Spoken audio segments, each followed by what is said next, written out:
Bonjour à tous, on est sur place à la mystérieuse librairie nantaise avec Romain. Bonjour Romain. Bonjour. Avis aux amateurs de BD, on vous donne comme d'habitude des conseils de lecture de BD. Et puis là, on va surtout revenir sur l'actualité BD de fin janvier, c'était Angoulême. Vous y étiez. Oui. Voilà, alors quel bilan pour vous. Évidemment. En fait, Angoulême, c'est toujours le moment où il y a ce fameux Grand Prix qui est remis, donc le prix d'Angoulême, qui cette année est revenu à un paysage après la bataille, des éditions Actes Sud et Frémaux, c'est une association. Et c'est un livre. Fauve d'or, c'est ça? C'est le Fauve d'or, voilà. Ouais. Le Fauve d'or, c'est le meilleur album, on peut le résumer comme ça, c'est assez simple.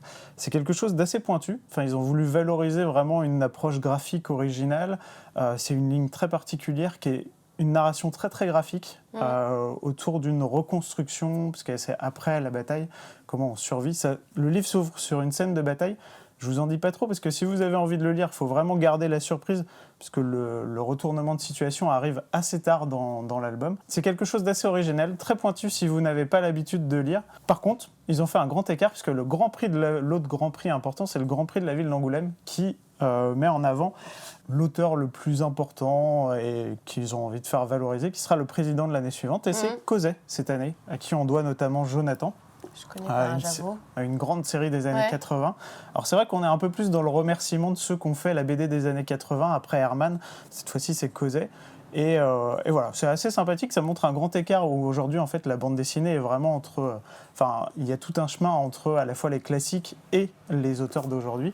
Enfin, qui proposent des choses complètement originales. Donc ça montre un petit peu ça, le prix. Je trouve qu'aujourd'hui, c'est assez hétéroclite. Donc Angoulême réconcilie un peu les deux en donnant ces deux prix finalement, voilà, à Cosey et puis Paysage après la bataille.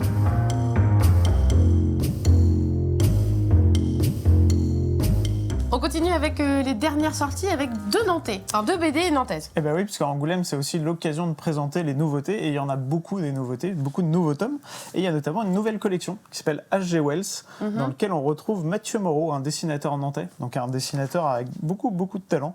Il a fait une progression, il avait fait le cycle de Nibiru que j'avais présenté il y a quelques temps. Cette fois-ci, c'est La machine à explorer le temps de H.G. Wells. Donc la collection a pour but de reprendre toutes les œuvres de H.G. Wells. Et là, c'est un récit complet. C'est vraiment très dynamique. Le dessin est assez surprenant. Je trouve que moi, il a fait une évolution assez incroyable. On rentre dans un bon gros blockbuster rempli d'action. C'est mené tambour battant, puisqu'on a un rythme assez impressionnant qui va... Enfin, du coup, l'histoire se déroule à nous couper le souffle, en fait. Ça s'arrête jamais. Et ça revient vraiment sur cette œuvre où on se retrouve à voyager dans le futur, dans un futur où c'est devenu complètement bizarre, où les gens n'ont plus conscience de l'existence des machines et tout ça, et où un peuple qui se nourrit d'autres humains, finalement, se retrouve à vivre dans les bas-fonds. Voilà. Il faut lire pour comprendre. Oui, parce que pour l'instant, c'est pas clair. Mais c'est fidèle au roman de H.G. Wells, du coup. Complètement. C'est ça. Ouais, c'est très fidèle. Alors après, ils font quelques coupes, c'est une adaptation, ça reste une adaptation, mais néanmoins, ils reprennent vraiment l'œuvre telle qu'elle, et l'idée, c'est quand même de la faire connaître aux ados d'aujourd'hui, qui n'ont pas envie de prendre un livre de H.G. Wells ou le roman. Puis c'est un Nantais qui fait ça, parce que les machines, on s'y connaît un peu, quoi. C'est ça. Faut dire. On a l'expérience. On est quand même bien placé. Il y avait un autre Nantais aussi à Angoulême, alors c'était Hervé Tancrel qui venait présenter là, chez les éditions Casterman son Groenland Vertigo. Alors Groenland Vertigo, c'est une œuvre assez spéciale, puisque en fait on y suit le voyage de Hervé Tancrel lui-même à l'origine. Il avait fait les Racontars, en fait, il avait adapté de Jørn Riel les Racontars. Vous avez révisé votre danois, voilà. Jørn Riel. Pour une fois que j'ai l'accent. Du coup, en fait, il avait réussi à échanger avec Jørn Riel, et il lui avait dit j'aimerais bien un jour partir en Islande avec toi et essayer de te montrer là où j'étais, là où j'ai écrit les Racontars. Au Groenland plutôt. Au Groenland, pardon. Oui, pardon. Et du coup, ça va être l'occasion de ce voyage. Sauf que dans la BD, il ne va pas nous raconter son vrai voyage. Il va prendre un personnage de fiction qui peut lui ressembler un petit peu, sans être lui, qui s'appelle Georges, et qui va partir avec un auteur qui ne s'appelle pas Jørn Riel, mais qui ressemble étrangement. Ils vont partir dans toute une aventure. C'est vraiment très surprenant. On se retrouve pris avec eux dans une aventure qui ressemble presque à du Tintin. Il a un je ne sais quoi de Tintin dans le dessin. J'allais vous le dire, parce que dans le dessin, même dans la graphie et tout ça, on s'y croirait, quoi. Un petit peu, ouais. Alors, dans ses décors, je dirais que pas tant que ça. Mais par contre, sur ses visages, il a tendance à faire des petits yeux ronds comme Hergé. Il a tendance à faire des petites choses comme ça. C'est assez subtil et c'est assez intéressant.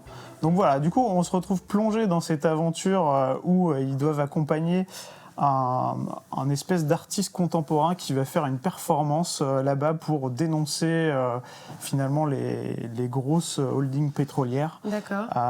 Et c'est comme ça qu'on part dans cette aventure. Le personnage le faux Yandril fait penser à un espèce de Captain Haddock. Ouais, un peu. Ouais. En plus, vous allez voir, si vous lisez, il est un peu porté sur la bouteille, c'est assez rigolo. Il y a des points communs. Donc, je ne saurais dire quelle est la part de vérité dans ce voyage et quelle est la part de fiction, mais finalement, peu importe, puisque le voyage est là et on passe un très bon moment. Et ça doit être bien des paysans. Ouais, à noter que c'est quand même l'une des premières fois, alors c'est pas la première fois, il l'avait déjà fait chez des petits éditeurs, mais qu'il est à la fois auteur et scénariste, enfin dessinateur et scénariste, donc auteur complet. Voilà, il fait tout seul, Hervé Tanquerel. Eh bien, merci beaucoup pour ces précieux conseils, Romain. Puis on vient vous voir le mois prochain, la Mystérieuse Librairie. C'est de rue de la Paix à Nantes. Merci.